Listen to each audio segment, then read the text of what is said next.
আসসালামু আলাইকুম। আজকে আমরা অনার্স ফাইনাল ইয়ারের ডিসক্রিট ম্যাথমেটিক্স বইয়ের চ্যাপ্টার 1A এর এক্সাম্পল 58 নিয়ে আলোচনা করব। তো আজকের ম্যাথটা অনেক ইম্পর্টেন্ট একটা ম্যাথ। দেখছেন যে অনেক কটা সালে আপনাদের এই প্রশ্নটা আসছে।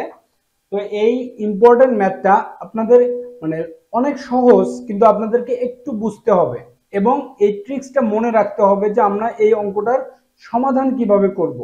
দেখেন, এই ফাইনাল ইয়ারে এমন একটা অবস্থা যে আপনাদেরকে প্রশ্ন দেখেই তার উত্তর কিভাবে করতে হবে এটা কিন্তু আপনাদেরকে বুঝতে হবে।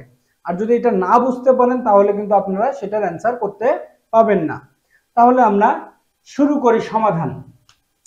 দেখেন, সমাধান সমাধান এখন আপনারা যারা আমার চ্যানেলে ভিডিওগুলো দেখেন তারা অবশ্যই চ্যানেলটাকে সাবস্ক্রাইব করে দিয়ে দেখবেন, যেন আমাদের প্রত্যেকটা ভিডিওর নোটিফিকেশন আপনারা পেতে পারেন। আমরা বিগত দিনে অনেক সবকটা প্রায় সাবজেক্টের ভিডিও দিছিলাম এবং সাজেশন দেওয়া আছে। আপনারা যারা অন্যান্য সাবজেক্টের ভিডিও এবং সাজেশন দেখতে পারেননি তারা অবশ্যই সেইগুলো দেখে আসবেন এবং এটার যে রেগুলার যে ক্লাসটা চলতেছে আপনারা সেটাতেও দেখে যাবেন। ওকে, তাহলে দেখেন আমাদের এখানে বলছে যে যদি এক্স একটি বাস্তব সংখ্যা হয়, এক্স কি সংখ্যা হবে? একটা বাস্তব সংখ্যা। তবে দেখাও নিম্নলিখিত গুলো সমতুল্য। সমতুল্য কথাটার ব্যাপার হচ্ছে যে সবগুলোই যেন সমান হয়। এখন বলছে যে P1:x ইকুয়াল হচ্ছে +-1 এবং P2 এর একটা মান দেওয়া আছে x² ইকুয়াল 1 এবং হচ্ছে P3 বলা আছে যে a যে কোনো পূর্ণ সংখ্যা হলে ax ইকুয়াল +-a হবে। তো আমাদের এটা হচ্ছে আমাদের প্রমাণ করে দেখাইতে হবে যে নিম্নলিখিত অর্থাৎ এগুলো সবগুলোই অর্থাৎ P1 P2 এবং P3 সমতুল্য। দেখেন, এই জিনিসটা করতে গেলে আপনাদেরকে একটা জিনিস মাথায় রাখতে হবে যে এই ম্যাথটা যদি আসে আমরা মেইনলি শুরু করব এই 2 থেকে। ওকে, 2 থেকে শুরু করব। হ্যাঁ, 2 থেকে যদি ধরি আমরা এরকম যে ধরি হচ্ছে এরকম P2 থেকে শুরু করব যে P2 টেন্ডস টু হচ্ছে P1। ওকে, ধরি কে সত্য। এখন কথা হচ্ছে একটা জিনিস সত্য আর মিথ্যা বিষয়টা একটু ভালো করে বুঝবেন। আমরা কোনো মিথ্যা জিনিসের উপরেই যদি অবস্থান করি তাহলে আমরা কিন্তু সেই মিথ্যাটাই প্রমাণ করতে পারবো। কিন্তু যেহেতু আমরা যদি এই প্রথম জিনিস আমাদের উৎস যে জায়গা থেকে হয়েছে সেই জায়গাটা যদি আমরা সত্য ধরি তাহলে আমরা বলতে পাবো যে আসলে এটা সত্য নাকি মিথ্যা। তাহলে দেখেন এখানে আমরা যে ধরি P2 হচ্ছে সত্য, P2 সত্য। ওকে, যদি P2 সত্য পাই তাহলে P2 যদি সত্য পাই তার মানে এই মানটুকু সত্য হবে। ওকে, তাহলে হচ্ছে x² ইকুয়াল হচ্ছে 1। ওকে, x² ইকুয়াল 1। তাহলে এই মানটাকে 1টাকে আমরা যদি বাম পক্ষে নিয়ে আসি যে x² - 1 ইকুয়াল 0। এখন আমাদের দেখেন যে a² - b² এর সূত্র পড়ে। তাহলে x + 1 আর একটা হচ্ছে x - 1 ইকুয়াল 0।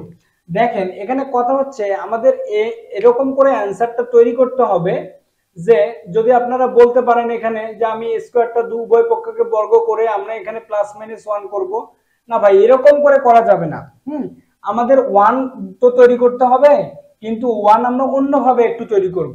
তো এক লাইনে যদি আপনারা উত্তর শেষ করে দেন যে x² ইকুয়াল 1 আছে, আমি উভয় পক্ষ যদি আমি রুট করি তাহলে x ইকুয়াল এদিক দিয়ে কি হবে √1 মানে +-1। ওকে, দেখেন এরপরে আমরা কি করব যে দুইটা জায়গায় তাহলে x + 1 ইকুয়াল 0 লিখতে পারি এবং অথবা x - 1 ইকুয়াল 0 লিখতে পারি। তাই এখান থেকে x এর মান আসবে হচ্ছে -1 আর এখান থেকে x এর মান আসবে 1। তার মানে x ইকুয়াল হচ্ছে +-1 হবে। দুইটা মান থেকে যদি আমি 1টা এক জায়গায় করি +-1, অর্থাৎ যদি x এর মান আমরা কি পেলাম +-1, যেখানে P1 কি হইলো সত্য হইলো। ওকে, এটা হচ্ছে P1 সত্য হলো। তাহলে প্রথম যে কন্ডিশনটা আমাদের দেওয়া ছিল এটা হচ্ছে আমাদের প্রমাণ হয়ে গেল। অতএব আমরা বলবো যে P2 টেন্ডস টু হচ্ছে P1 সত্য। ওকে, এটা হচ্ছে সত্য। P2 কন্ডিশন P1 হচ্ছে সত্য। এখন আমরা যাব হচ্ছে, দেখেন এখানে এর পরে যখন আমরা অঙ্কটা করব তখন আমাদের শেষ পথ, এটা হচ্ছে শুরুর পথ, এটা হচ্ছে শেষ, তাহলে শেষ থেকে আবার শুরু করব। তার মানে P1 টেন্ডস টু হচ্ছে P3। Okay, P1 tends to হচ্ছে P3। এখন যদি এটা হয় তাহলে আমরা সত্য ধরবো কাকে? প্রথমটাকে সত্য ধরবো, যে ধরি P1 হচ্ছে সত্য। ওকে, P1 যদি সত্য হয়, P1 এর মান কি দেওয়া আছে? x equal plus minus 1।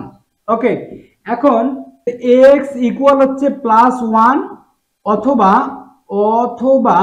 x equal হচ্ছে -1, +1 -1। ওকে, এই মান লাইনটা তৈরি করে নেওয়ার পরে আমাদের এরকম করে বলতে হবে যে এখানে এ যে কোনো একটি পূর্ণ সংখ্যা বা বাস্তব সংখ্যা, ঠিক আছে, এখানে বলছে যে বাস্তব সংখ্যা, x কি একটা বাস্তব সংখ্যা। তাহলে যদি এ কোনো বাস্তব সংখ্যা হয়, ঠিক আছে, তাহলে এই এ হচ্ছে এর সঙ্গে x এর সঙ্গে একটা গুণন, তাহলে ax ইকুয়াল হচ্ছে a, আর একটা হচ্ছে ax ইকুয়াল হচ্ছে -a। তাহলে এখানে উভয় পক্ষে তাহলে আমি ax ইকুয়াল হচ্ছে +a এবং -a, তাহলে +-a। তাহলে আমাদের দেখেন যে 1 থেকে আমরা 3 তে গিয়েও প্রমাণ করলাম। তার মানে আমরা বললাম যে P1 কন্ডিশন P3 সত্য। ওকে, এখন আমাদের দুইটা কাজ শেষ। এখন 3 নম্বর কাজ কি?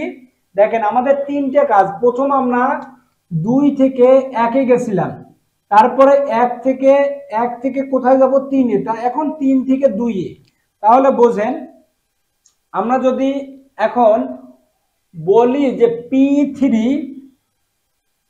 লাস্টে কি P3 কন্ডিশন হচ্ছে P2, তাহলে আমরা প্রথমে কাকে সত্য ধরবো? যে P3 কে সত্য ধরবো, যে ধরি P3 হচ্ছে সত্য। তাহলে P3 এর মান কি আছে? যে ax ইকুয়াল হচ্ছে +-a। আমরা যাব কোথায়? যে x² +1 এ যাব। আমি যদি এখানে a ইকুয়াল 1 বসিয়ে পাই, a ইকুয়াল কি বসাবো? 1 বসিয়ে। কারণ দেখেন আমাদের এই যে 2 টা আছে, এই 2 এর জায়গায় কিন্তু P2 এর জায়গায় কিন্তু এর কোনো অস্তিত্ব নাই। এটা যদি আমি এখন 1 বসিয়ে দেই, তাহলে দেখেন এই লাইনে আসবে x ইকুয়াল হচ্ছে +-1। তাহলে এখন যদি আমি বর্গ করি উভয় ক্ষেত্রে, x² ইকুয়াল হচ্ছে 1, তাহলে এটা হচ্ছে P2 এর মান। তাহলে আমি বলতে পারি যে P3 কন্ডিশন হচ্ছে P2 সত্য। তাহলে আমরা এর বিগত দিনে যখন ওই যে সত্যক সারণীগুলান তৈরি করে অঙ্কগুলান করছিলাম, প্রত্যেক জায়গায় যখন ট্রু আসছে তখন কিন্তু আমরা সবগুলাই সত্য বলছিলাম। তাহলে সবগুলা আমরা এখন কি বলতে পারি? যে তবে দেখাও যে নিম্নলিখিতগুলো সমসত্য। অতএব যুক্তিত্রয় সমসত্য। এই হচ্ছে, এটা হচ্ছে আমাদের প্রমাণ। তো এই অঙ্কটা কিন্তু সো ইম্পর্টেন্ট, আপনারা একটু মনোযোগ সহকারে করবেন। একবার থেকে দুইবার যদি আপনারা করেন, আমার মনে হয় এটা আর সমস্যা হওয়ার কথা না। তো সবাই ভালো থাকবেন, সুস্থ থাকবেন, আমার জন্য দোয়া রাখবেন। ধন্যবাদ সবাইকে।